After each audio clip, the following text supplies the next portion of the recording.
Welcome to the next episode of the Dark Web Deacon. Before we begin, be sure to smash that subscribe button, click the bell to turn on notifications, and check out the latest items in the Dark Web Deacon merch store.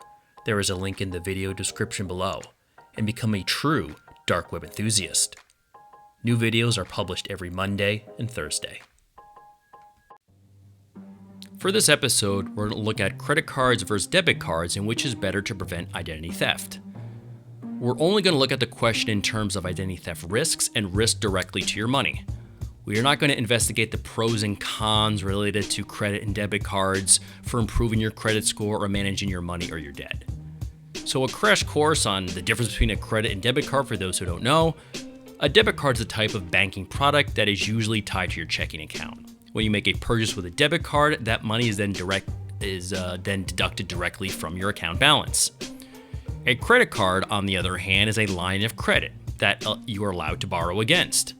When you make a purchase or multiple purchases with credit, you can pay your balances in full, or you can make a minimum payment and carry a balance to the next month. When you don't pay your credit card balance in full, credit card interest begins to accrue. When it comes to security, credit cards come with features like encryption, chip and PIN technology, and fraud monitoring that help keep your information safe. More importantly, credit cards tend to come with zero fraud liability policies that ensure you never pay a cent for fraudulent purchases charged to your account. Debit cards can also come with similar security features, such as encryption and chip technology in the debit card. However, debit cards are less likely to come with zero fraud liability policies, which leaves you more vulnerable to financial loss if debit card fraud occurs.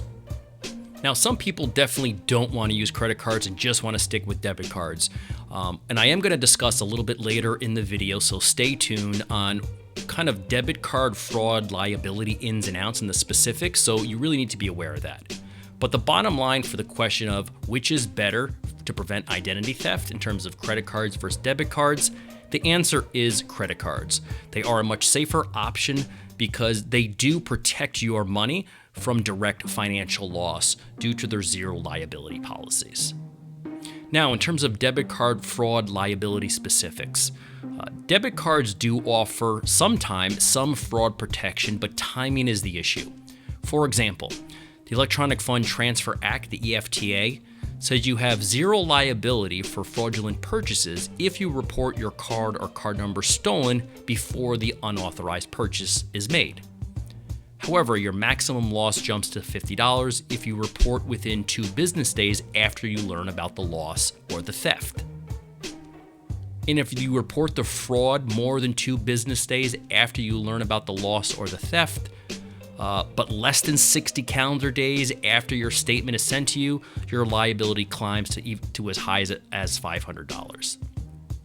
What's probably the most disconcerting is your liability may become unlimited if you report fraud more than 60 calendar days after your statement is sent to you. In fact, the FTC says you may be on the hook for all the money taken from your ATM or debit card account and possibly more, for example, money in accounts linked to your debit or ATM card accounts. So at the end of the day, credit card fraud liability is drastically more robust, and credit card issuers generally have a zero fraud liability policy that brings your total maximum loss quickly down to zero. So that is why at the end of the day, credit card, in terms of liability and identity theft and fraudulent and direct financial loss, is a better option than debit cards, hands down.